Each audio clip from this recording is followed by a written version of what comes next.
तो hey everyone good morning and welcome back to my new and another blog. तो guys finally অনেক দিন পর চলে এলাম তোমাদের জন্য একটা ছোট্ট ব্লগ নিয়ে। তো যাই হোক গাইস, আজ হচ্ছে শুভ কালী পুজো। তো আমার তরফ থেকে এবং আমার ফ্যামিলির তরফ থেকে আপনাদেরকে আপনার ফ্যামিলির সবাইকে শুভ কালী পূজা এবং শুভ দীপাবলি অনেক অনেক শুভেচ্ছা ও অভিনন্দন। তো চলো গাইস, আজকে আমি সারাদিন কী করি না করি সেটাই তোমাদেরকে দেখানো। গাইস ফাইনালি আমি মনে করছি এবার থেকে জাস্ট রেগুলার ব্লগ করবো আর তোমাদেরকে যেহেতু কালী পুজো আর এই কালী মায়ের নাম নিয়ে আজকে আমি ব্লগটা শুরু করছি, যেন তোমাদেরকে রেগুলার ব্লগ দিতে পারি।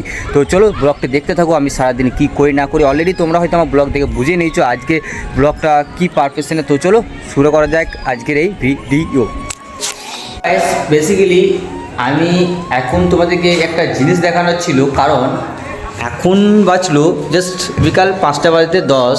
আর যেহেতু আজকে কালী পুজো মানে দীপাবলি, তো এই সময়টাতে তুমি আশা করি কী করবে সেটা হয়তো তুমি এই সময়টাতে হয়তো সন্ধ্যেবেলায় ঠাকুরদেরকে বেড়ানোর জন্য প্রস্তুত নেবে, বা জাস্ট গার্লফ্রেন্ডকে একটু বেড়াতে নিয়ে যাওয়ার জন্য রেডি হবে।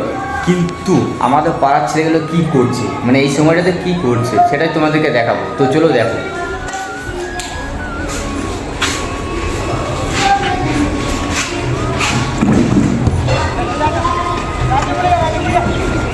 দেখো গাইস, যে সময়টাতে মানে আজকের দিনে আশা করছি কেউ হয়তো ফুটবল খেলবে না, কারণ বিকাল যেহেতু 5টা অলরেডি বেজে গেছে, সবাই হয়তো ঠাকুর দেখতে বেরোনোর জন্য রেডি হবে। কিন্তু পাড়ার ছেলেগুলো দেখো মানে জাস্ট আজকের দিনেও ফুটবল খেলা বন্ধ করেনি। আর কারণটা কি সেটা তোমাদেরকে দেখাচ্ছি, মানে এদের ফুটবলের প্রতি কতটা ভালোবাসা। তো চলো, এই হচ্ছে আর এই হচ্ছে তাদের ফুটবলের প্রতি যে ভালোবাসা, তার এই হলো তার উপহার। কারণ গাইস এরা ফুটবলকে এতটা ভালোবাসে, এরা কোনো দিনের জন্য এরা ফুটবল খেলা বন্ধ করে না। মানে সারাদিন যাই করুক না কেন, যেখানে যাক না কেন, বিকালবেলাতে মাঠে এসে প্রস্তুত হবে। যদিও আমিও খেলি, কিন্তু জাস্ট আমি আজকে খেলিনি, কারণ তোমাদের সাথে এই ভিডিওটা শেয়ার করার জন্য। তো এই হচ্ছে তার পরিণাম, কারণ তো ওরা কতটা ফুটবলকে ভালোবাসে সেটা ছিল তোমাদেরকে দেখানো। তো চলো ব্লগটা কন্টিনিউ করছি। আশা করছি তোমাদেরকে আমাদের আজকের ব্লগটি ভালো লাগবে, আর ভালো লাগলে অবশ্যই লাইক কমেন্ট সাবস্ক্রাইব অবশ্যই করবে, আর নতুন কিছু দেখতেও পাবে। তো চলো, তুমি যদি আমার চ্যানেলটিকে ফলো না করে থাকো, সাবস্ক্রাইব না করে থাকো, সাবস্ক্রাইব অবশ্যই করে দিও। তো এবার আমি যাবো জাস্ট একটু পরে রেডি হয়ে বেরোবো লোহার কালী মন্দির, যেটা তোমরা হয়তো আমার ব্লগে অলরেডি দেখেই নিয়েছো। তো চলো রেডি হবো, তখন তোমাদের সাথে নতুন করে আবার কথা বলবো। তো হে এভরিওয়ান, ফাইনালি আমি ঠাকুর দেখতে বেরিয়ে গেছি, আর এই হচ্ছে আমার লোক। তো পেছনে আছে আমার বন্ধুরা, ওখানে ওয়েট করে আছে, আর আমি জাস্ট এখন ব্লগটা শুরু করলাম। তো সবার প্রথম তোমাদেরকে আমি দেখাই আমাদের এখানে যে ঠাকুরটা হয়েছে, মানে আমাদের পাড়ায় ঠাকুরটা, সেটা হচ্ছে এই ঠাকুরটা। তো এটা হচ্ছে আমাদের পাড়ার মন্দির। আর সবার প্রথম যেহেতু লোবা বেরিয়েছি অলরেডি, আমরা রেডিও হয়ে গেছি, তোমাদেরকে দেখালাম, বন্ধুরা ওয়েট করছি। সবার প্রথম আমরা আমাদের পাড়ার মন্দির, মানে যেটা আমরা নিজেদের মধ্যে বানিয়েছি, সেই ঠাকুরটা আমরা প্রথমে দেখে নিলাম। সত্যি বলতে গেলে গাইস, আগের বারের থেকে এইবারের মন্দিরটা আমাদের খুবই ভালো লাগছিলো। তারপর আমরা চলে যাই সেই লোবা, আর এই যে দেখতে পাচ্ছি এটা হচ্ছে লোবার মন্দির। আর এইখানে এত পরিমাণ ক্রাউড ছিল তোমাদেরকে গাইস কি বলবো। কিন্তু যদিও আমাদেরকে আমরা বাড়ি থেকে আসতে মোটামুটি 11টা অ্যাপ্রক্স বেরিয়ে যায়, মানে 11টার সময় আমরা বাড়ি থেকে বেরিয়ে যাই, কারণ পাড়ায় কিছু ঠাকুর দেখলাম, বা আমাদের দুবরাজপুরে কিছু ঠাকুর দেখার পর তারপর আমরা যেহেতু সেখান থেকে বেরালাম, আর তার জন্য অনেক লেট হয়ে গেছিলো। কিন্তু আমাদের যেহেতু 11টা থেকে বেরিয়েছি, আমরা এখানে আসতে মোটামুটি 12টা বেজে যায় অলরেডি। তো এই হচ্ছে আমাদের সেই মন্দির, আর মন্দিরে এত পরিমাণ ভিড় ছিল তোমাদেরকে কি বলবো। যদিও ভেবেছিলাম ভয়েস দেবো না, সব রেকর্ডিং করবো, কিন্তু তার সত্ত্বেও কিন্তু ভয়েস দিতে হয়েছে, কারণ প্রচণ্ড পরিমাণ নয়েজ চলে আসে। আর হ্যাঁ গাইস, সত্যি কথা বলতে গেলে এবারে কিন্তু আমরা লোবার মায়ের যে পুজোর দায়িত্বটা আছে তাদেরকে অনেক অনেক ধন্যবাদ জানাচ্ছি। কারণ একটা হলো এবারে যে মায়ের যে সবার পক্ষে তো মায়ের মন্দিরে তো যাওয়া সম্ভব হয় না, ব্যাপারটা হচ্ছে ভেতরে অনেক পরিমাণে ভিড় থাকে, তোমরা দেখতে পাচ্ছ কী পরিমাণ ভিড় রয়েছে।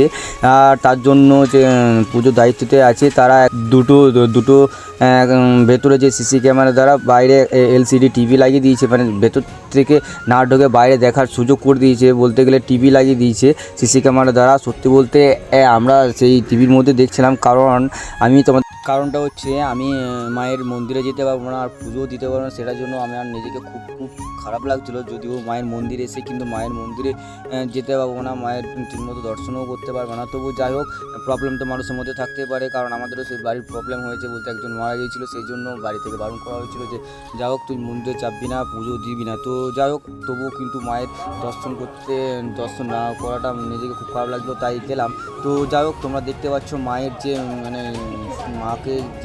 মায়ের যে সাইজে সাজানো হচ্ছে, যে মায়ের যে গয়না দিয়ে পরানো হচ্ছে, আর আমরা যেহেতু বাইরে থেকে সেগুলো দেখছিলাম সেই টিভি দ্বারা, আর আমাকে খুবই ভালো লাগছিলো, কারণ একদিকে মায়ের দিকে তাকিয়ে দিয়ে চোখের দিকে জল চলে আসছিলো, কারণ যেহেতু মায়ের মন্দিরে এসে মায়ের ভেতরে যেতে পারবো না। তো আশা করছি গাইস তোমাদেরকে আমাদের এই ব্লগটি ভালো লাগবে, আর তোমাদের যদি আমাদের এই ব্লগটি ভালো লাগে অবশ্যই লাইক কমেন্ট সাবস্ক্রাইব অবশ্যই করবে। আর সত্যি কথা বলতে গেলে গাইস, এই ভিডিওতে আমি তোমাদেরকে দেখিয়ে দিয়েছি, আমি তার পরের দিনও গিয়েছিলাম, যেহেতু সেকেন্ড দিনে বাড়ি থেকে চলে আসার পর যেহেতু অনেক রাত হয়ে গেছিলো, তারপর 4টা সাড়ে 4টার সময় আমি সেখান থেকে বাড়ি চলে আসি, এবং তারপরের দিন আমরা সেখানে বিসর্জনও দেখতে গেছিলাম, সেই ক্লিপটাও তোমাদেরকে দেখাচ্ছি। তো চলো তোমরা দেখতে থাকো, আর আশা করছি তোমাদেরকে ভালো লাগবে।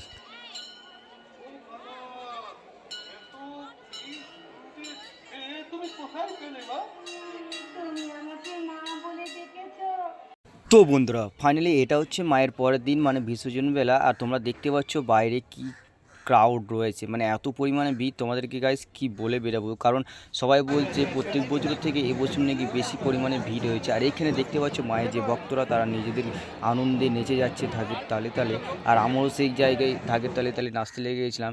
আর গাইস সত্যি কথা বলতে গেলে আমাকে নিজেকে একটা খুব খারাপ লাগছে, কারণ মায়ের এত ভিডিও করার পর লাস্টে যে মায়ের যে বিসর্জনের দৃশ্য সেটা আমি দেখাতে পারিনি, কারণ আমার ফোনটা আমার হাত থেকে পড়ে যায়, কারণ এত পরিমাণে ভিড়ের জন্য। তো তারপর সেই ফোনটা সুইচ অফ হয়ে যায়, এবং ফোনটা সুইচ অফ না খোলায় মায়ের যে বিসর্জনের দৃশ্য সেটা তোমাদেরকে দেখাতে পারিনি। তবুও আমি যে চেষ্টা করেছি যতটা ভিডিও তোমাদেরকে শ্যুট করে রেখেছিলাম সেটাই আমি তোমাদেরকে দেখাচ্ছি, আর আশা করছি তোমাদেরকে ভিডিওটি ভালো লাগবে। তো তোমরা দেখতে থাকো আর দেখো, চলো, আশা করছি ভালো লাগবে।